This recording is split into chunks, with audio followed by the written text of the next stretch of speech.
Bismillah, salam alaikum wa rahmatullahi ta'ala wa barakatuh. Bonjour tout le monde.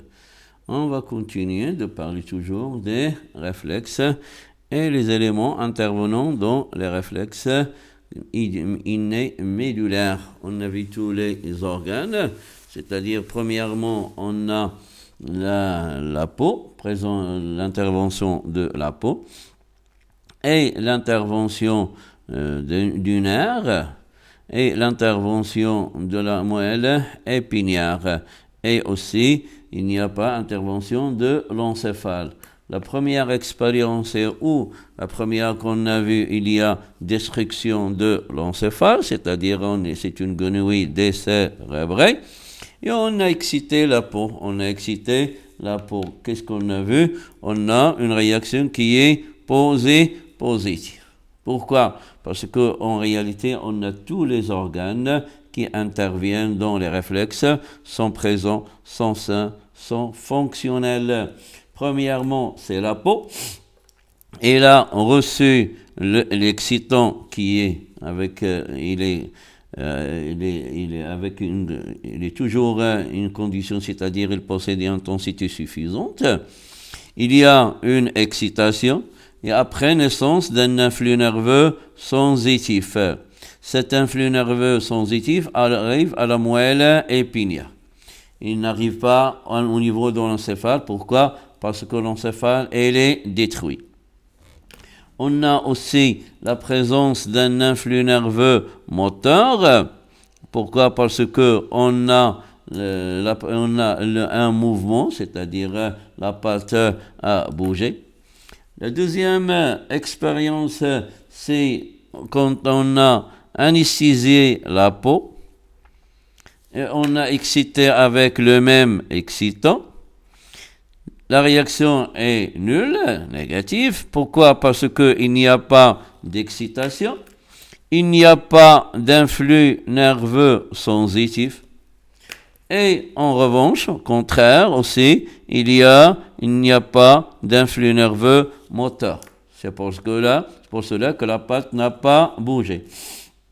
La troisième expérience, c'est la mise en évidence du nerf. On a toujours excité avec un excitant d'intensité suffisante. Il n'y a aucune réaction. C'est seulement ici, on a une excitation et formation d'un influx nerveux sensitif qui s'arrête au niveau du bout qui est périphérique. C'est-à-dire que cet influx nerveux n'arrive pas à la moelle épinière.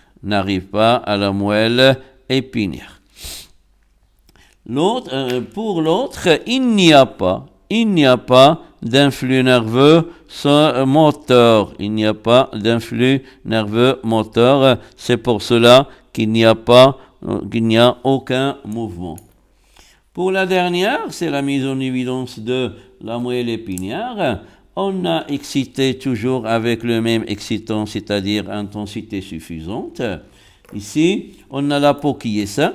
Cela veut dire qu'il y aura une excitation et naissance d'un influx nerveux sensitif qui va être conduit par le nerf qui est sain jusqu'à la moelle épinière. Mais la moelle épinière elle est détruite. Là, on va détruire la moelle épinière.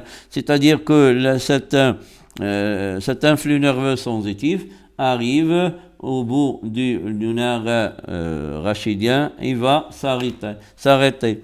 Mais au contraire, il n'y a pas d'influx nerveux moteur. C'est pour cela qu'il n'y a pas de mouvement. Cela veut dire quoi? Qu'il y a 5 organes qui interviennent. Premièrement, c'est l'encéphale n'intervient pas. Deuxièmement, il y a intervention de la peau. La peau, c'est un organe sensitif, c'est un récepteur sensitif.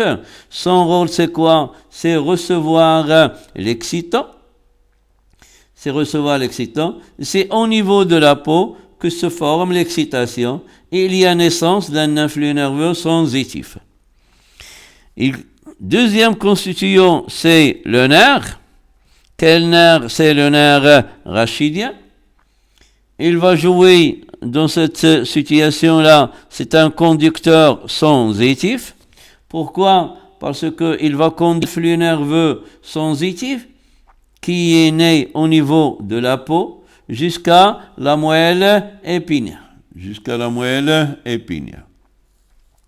La moelle épinière va jouer le rôle du centre nerveux. Il va recevoir quoi? Il va recevoir l'influx nerveux sensitif. D'habitude, et c'est la moelle épinière, c'est un conducteur. C'est-à-dire, il va conduire l'influx nerveux sensitif vers l'encéphale.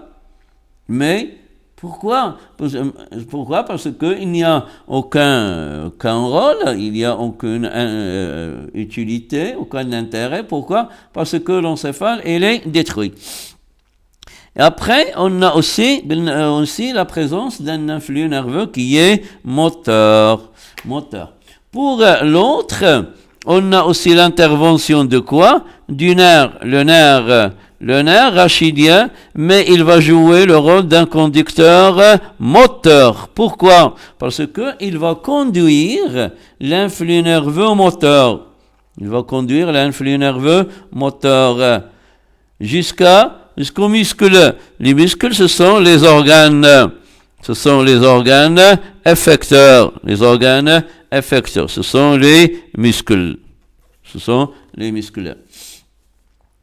les muscles. Maintenant, ça reste quelque chose qui n'est pas clair. C'est quoi? C'est d'où vient l'influx nerveux moteur et où va l'influx nerveux qui est sensitif. D'habitude, l'influx nerveux sensitif arrive au niveau de l'encéphale. C'est au niveau des centres nerveux sensitifs où elle va être analysée et traitée et on va savoir comprendre la situation, la sensation, etc. Pour l'influx nerveux moteur d'origine, il vient de l'aire motrice. Mais l'aire motrice et les aires sensitives kamlin, ils sont détruites. C'est-à-dire d'où vient cet influx nerveux et où va cet influx nerveux qui est sensitif. C'est seulement qu'il arrive au niveau de la moelle épinière. Et la moelle épinière, qu'est-ce qu'elle va faire? Il va seulement changer le sens. Il va changer la direction de l'influx nerveux sensitif. Une fois il arrive au niveau de la moelle épinière, la moelle épinière va changer sa direction. Il devient quoi? Il devient un influx nerveux moteur. Et va être conduit par le nerf rachidien vers les organes effecteurs. Et c'est ainsi qu'on a d'abord tous les rôles. La peau, c'est un récepteur sensoriel. Le nerf rachidien, c'est un conducteur sensitif. La moelle épinière, c'est un centre nerveux. Son rôle, c'est quoi? C'est recevoir l'influx nerveux sensitif et le changer en influx nerveux moteur. Comment il va le changer? C'est seulement, il va changer sa direction. Ici, c'est une direction qui est centripète. L'autre, c'est une direction qui est centrifuge. الأولانية مركزية في اتجاه المركز، الأخرى فهي نابذة فهي في اتجاه المحيط بعيدا عن المركز. Après, il y a le nerf, l'intervention du nerf rachidien une deuxième fois. Il va jouer le rôle d'un conducteur moteur, c'est-à-dire il va conduire l'influx nerveux moteur, voilà, jusqu'aux organes effecteurs qui sont les muscles qui vont effectuer le mouvement. Et c'est ainsi qu'on va voir un mouvement selon l'intensité, un faible mouvement ou bien un grand mouvement. Et c'est ainsi maintenant qu'on a tous les organes. Une remarque, c'est quoi? C'est qu'on a dit que la moelle épinière, c'est le centre nerveux. C'est un centre nerveux. On n'a pas dit s'il est sensitif ou bien ou bien moteur, En réalité, c'est seulement un centre nerveux. Il n'est ni sensitif ni moteur. Pourquoi? Parce qu'il n'est pas un sensitif. Un sensitif, ce sont les aires sensitifs, l'aire auditive, l'aire olfactive. Il ne peut pas, il va recevoir, en réalité, c'est-à-dire, il va recevoir l'influx nerveux sensitif. Il ne peut pas l'analyser, il ne peut pas le traiter, il ne peut pas comprendre ce message. Et c'est ainsi qu'on ne peut pas le qualifier comme sensitif. Aussi, c'est pas un centre nerveux moteur. Pourquoi? Parce que l'aire motrice, qui est le centre nerveux moteur, il produit l'influx nerveux moteur. C'est au niveau de ce centre qu'il y a excitation et qu'il y a naissance d'un influx nerveux. La moelle épinière ne peut pas créer, ne peut pas produire l'influx nerveux moteur. C'est seulement qu'est-ce qu'il va faire? Il va seulement changer la direction de l'influx nerveux sensitif pour qu'il devienne un influx nerveux qui est moteur. Et c'est ainsi maintenant qu'on a vu tous les organes qui interviennent. Dernièrement, on va parler seulement de deux choses. C'est les propriétés d'un nerf. Qu'est-ce que le nerf, que ce soit rachidien ou bien autre chose? Le nerf, par exemple, on va prendre l'exemple d'un nerf qui est le nerf rachidien. S'il y a une excitation, on a une excitation et un influx nerveux qui est sensitif, qui va être conduit par le nerf. C'est-à-dire quoi? Un rôle très important, c'est il va conduire l'influx nerveux. On va parler de la conductibilité. Conductibilité, c'est-à-dire il va conduire conductibilité. التوصيلية c'est-à-dire يوصل السيالة العصبية l'influx nerveux pour que ce soit sensitif ou bien que ce soit motrice. C'est un conducteur, c'est-à-dire la propriété c'est la conductibilité. Pour qu'il conduit l'influx nerveux, et l'origine de l'influx nerveux c'est une excitation. Il faut que cette nerf soit excitable. Qu'est-ce que ça veut excitable? Si on applique une excitation au niveau de quoi? Au niveau du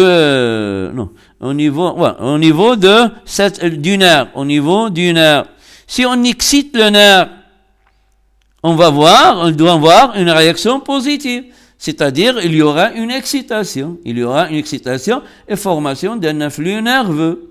Pourquoi? Parce que il conduit l'influx nerveux. S'il conduit l'influx nerveux qui est d'origine, c'est une excitation, il doit être, lui aussi, excitable. On parle de l'excitabilité, c'est-à-dire deux propriétés, l'excitabilité et la conductibilité. Pour bien comprendre, je vais vous donner un exemple. Si on veut chauffer de l'eau, on va le mettre dans un récipient et on va le mettre sur le feu. Est-ce que l'eau se chauffe sans que le récipient, voilà, je représente, voilà un récipient, voilà de l'eau, voilà le feu. Est-ce qu'on peut chauffer l'eau sans que le récipient se chauffe? Bien sûr, le résultat est négatif. Si on veut chauffer l'eau, on va utiliser un récipient qui va faire conduire quoi? La chaleur. Et c'est ainsi que le récipient va être un conducteur de chaleur pour qu'il conduise quoi? La chaleur vers l'eau. Et c'est ainsi que l'eau se chauffe. C'est la même chose pour le nerf. Le nerf, il va conduire l'influx nerveux, et l'influx nerveux, c'est une excitation. Pour qu'il conduise l'excitation, lui aussi, il doit être excitable. Deux remarques j'ai dit pendant toutes les vidéos, j'ai parlé de l'intensité qui est suffisante, C'est quoi? Tout excitant doit avoir une intensité qui est suffisante. On l'appelle aussi, c'est le seuil d'excitation. C'est-à-dire, cette intensité doit atteindre le seuil d'excitation. Pour un nerf, pour un organe quelconque, c'est toujours, on ne peut pas avoir une réaction positive sans atteindre le seuil d'excitation. Je vais donner un exemple, seulement par exemple. Je vais ici faire une flèche, ça représente l'échelle de l'excitation. Ici, ça sera 0, excitation 1, deuxième excitation, troisième excitation, quatrième, cinquième, etc. Ici, l'excitation augmente. De ce sens, elle augmente. Que ce soit électrique, que ce soit chimique, peu importe. Dans ce sens, l'intensité va augmenter. Supposons qu'on a utilisé l'excitation 0, c'est-à-dire on n'aura aucune réaction. Supposons que l'intensité 1, on n'a pas donné de résultat. Aussi, l'intensité 3, il n'a pas donné de résultat. Mais si on arrive à l'intensité 3, on a une petite réaction. Et après, on va s'enchaîner les réactions. Par exemple, ces réactions-là, cela veut dire qu'il y a une réaction faible, une réaction de plus en plus forte. Comment on va lire ces résultats? C'est qu'on va faire un trait ici. Ce trait-là sépare deux résultats, les résultats positifs et les résultats négatifs. Mais aussi, il sépare les intensités. Ici, des intensités qui donnent des résultats négatifs et des intensités qui donnent des résultats positifs. Pour le seuil d'excitation, on va choisir l'intensité 3. Pourquoi? Parce que c'est une intensité qui a donné un résultat positif. Et vous allez me dire que l'intensité 4 a donné aussi un résultat positif. C'est vrai, mais l'intensité 3, elle est inférieure à l'intensité 4. La même chose, la 5, 6, 7, ils ont donné des résultats positifs, mais seulement le 3 est la plus faible intensité qui a donné un résultat positif. Et c'est là la définition de seuil d'excitation. C'est quoi? C'est la plus faible intensité qui va donner un résultat positif. Et vous allez me dire quoi? Que 2 aussi c'est une faible intensité, mais 2 n'a pas donné un résultat négatif. On parle des résultats qui est positif. On choisit toujours la plus faible intensité parmi les intensités qui donnent des résultats positifs. Si on fait le départ du bas vers le haut, on a des résultats négatifs.